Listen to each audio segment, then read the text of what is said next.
오늘의 늙기 전에 읽어야 할 애정소설 119는 알렉산드르 디마의 춘희입니다. 우선 춘희의 주요 내용을 살펴볼게요.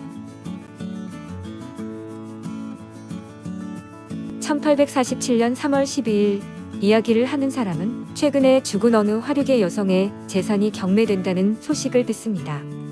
마르그리트 고티에는 동백꽃 장식으로 유명했는데 한 달 중에 25일간은 흰색으로 5일간은 빨간색으로 치장을 했습니다.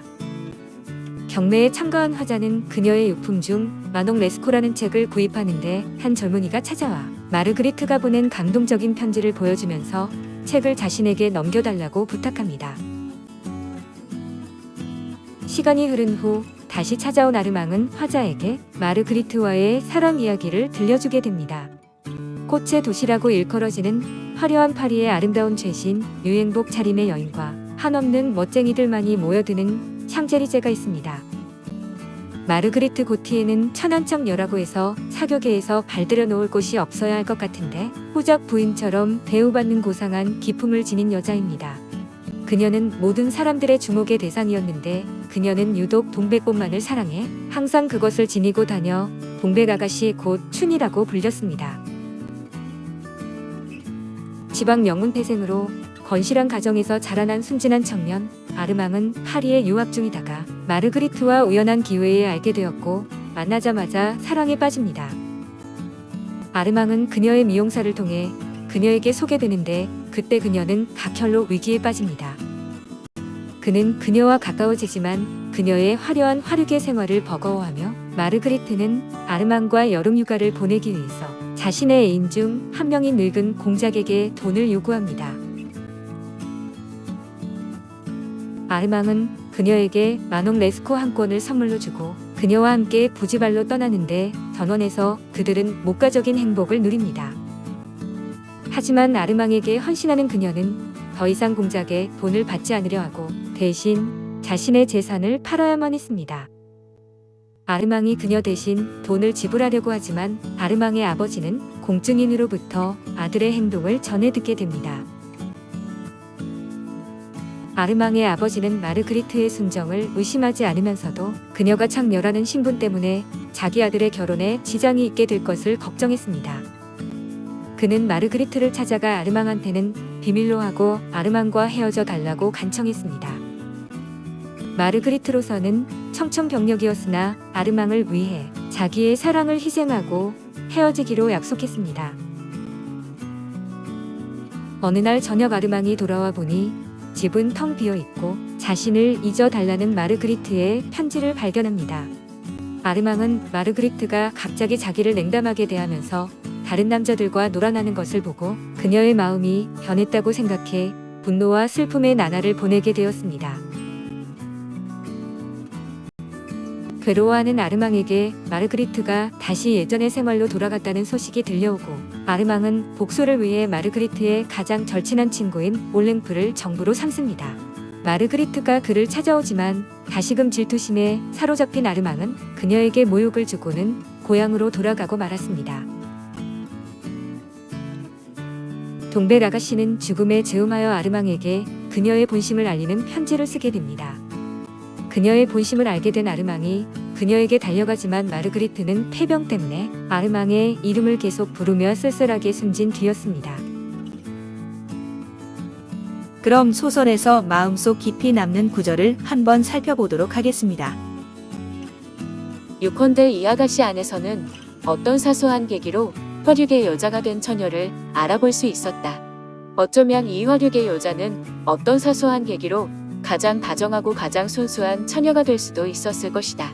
마르그리트에게는 아직도 자긍심과 독립심이 남아 있었는데 상처를 입으면 두 가지 감정은 정숙함과 마찬가지의 결과를 빚어낼 수 있는 법이다.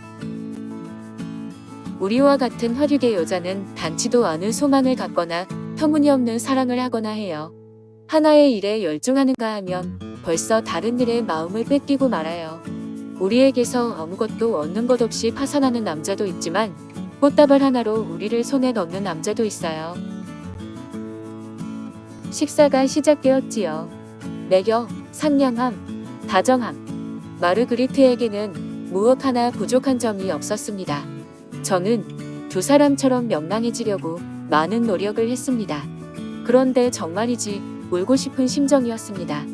식사가 끝나고 마르그리트와 단둘이 남게 되자 그녀는 슬슬 불꽃을 바라보며 뭔가를 생각하는 듯 했습니다. 한 가지 계획을 세웠어요. 어떤 계획인지 말해줄 수 있습니까? 앞으로 한 달만 지나면 전 자유롭게 돼요. 그럼 이번 여름엔 시골에 가서 함께 보내요. 그게 어떻게 가능하죠?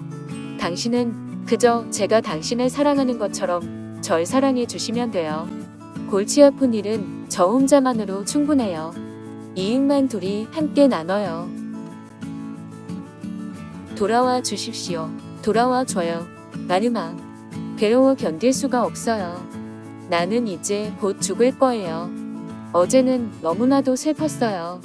오늘 밤도 어젯밤처럼 지루하게 느껴진다면 차라리 딴 데 가서 밤을 보내고 싶어요. 2시간 걸려서 에투알의 문에 이르렀습니다. 파리를 보자 기운이 솟았습니다.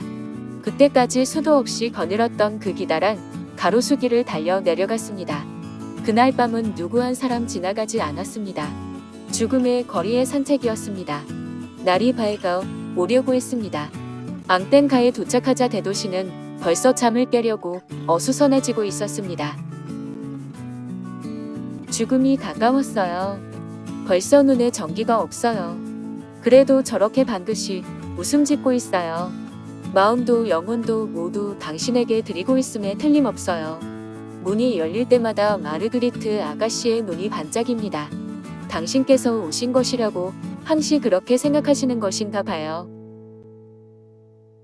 나는 이 이야기에서 마르그리트와 같은 창녀들이 모두가 그런 일을 할 수 있다는 결론을 이끌어내려는 의도는 없다. 나는 되풀이해서 말하겠지만 마르그리트의 이야기는 하나의 예의다. 만일 이것이 세상에서 흔히 일어나는 일이라면 새삼스레 기록할 가치도 없을 것이라고 생각한다. 레이첼입니다. 그럼 제가 작가와 소설에 대한 뒷이야기를 알려드리도록 하겠습니다. 소설 춘희는 1848년에 처음 출판되었으며 1852년에 이 소설을 노래가 곁들여진 5막짜리 연극으로 제작해 대단한 성공을 거두어 이후 뒤많은 소설가보다도 극작가로 빛나는 발자취를 남겼습니다. 뒤많은 마리 디플레시스라는 화류계의 여성을 잘 알고 있었는데 특히 프롤로그에 등장하는 죽음의 정황과 경매 장면이 실제 경험을 반영하고 있다고 합니다. 소설은 기본적으로 사랑의 헌신적인 화류계 여성과 그 죽음이라는 낭만주의적 주제에 충실한데 이런 주제는 발자크의 기녀들의 영광과 비참이라는 소설에 이미 등장한 바 있습니다. 연극과 오페라에서는 소설에서와 달리 주인공이 여주인공의 임종을 지켜보는 것으로 되어 있습니다. 그리고 연극에서는 마르그리트의 여자친구인 정숙한 니셰트를 등장시켜 여주인공이 부르주아적 가치를 위해 순교하는 것으로 결론짓습니다. 춘희는 파리의 고급 창녀이며 미모로 당시 이름을 떨쳤던 마리 디프레시를 모델로 했다고 하는데 아름답고 낭만적이지만 사회 문제에 커다란 관심을 표한 작품입니다.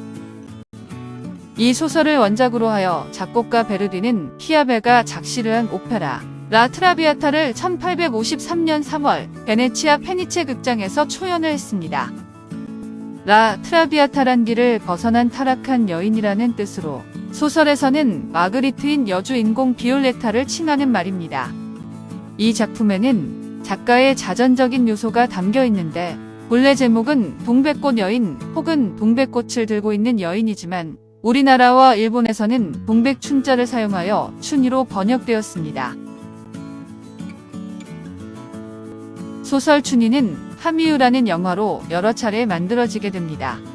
1936년 영화는 조지 큐퍼 감독의 작품으로 마르그리트 보티에 역에 그레타 가르보, 아르망 디발 역에 로버트 테일러가 각각 출연을 했습니다. 가장 최근작은 1984년에 만들어졌는데 TV 영화로 그레타 스카치, 콜린 퍼스, 존 길고드가 출연을 했습니다. 또한 한국에서는 1967년에 정진우 감독의 작품으로 춘희라는 영화가 만들어졌는데 김지미, 김승호, 오영일, 허장강, 황정순 등이 출연한 영화로 고시에 패스한 전도 유망 한 청년 영일이 외춘부 춘희를 사랑하지만 영일 아버지의 개입으로 둘은 헤어지고 시한부 인생을 살던 춘희는 영일이 도착하겠다고 약속한 그날 아침 쓸쓸한 죽음을 맞는 내용입니다. 한편 1964년에 가수 이미자가 동백아가씨라는 노래를 불러 공전의 히트를 기록하는데 노랫말은 다음과 같습니다. 헤일 수 없이 수많은 밤을 내 가슴 도려내는 아픔에 겨워 얼마나 울었던가 동백 아가씨. 그리움에 지쳐서 울다 지쳐서 꽃잎은 빨갛게 멍이 들었어. 동백꽃잎에 새겨진 사연. 말 못할 그 사연을 가슴에 묻고 오늘도 기다리네 동백 아가씨. 가시님은 그 언제 그 어느 날에 외로운 동백꽃 찾아오려나.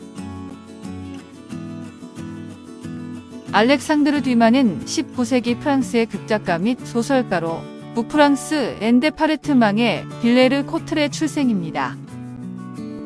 나폴레옹 1세 휘하의 장군이었던 아버지를 어려서 잃고 파리에 가서 오르레앙공의 필경직을 하는 동안 사극 앙리 3세와 그 궁정이 대성공을 거두게 되어 새로 일어난 로망 파극의 선구자 역할을 했습니다.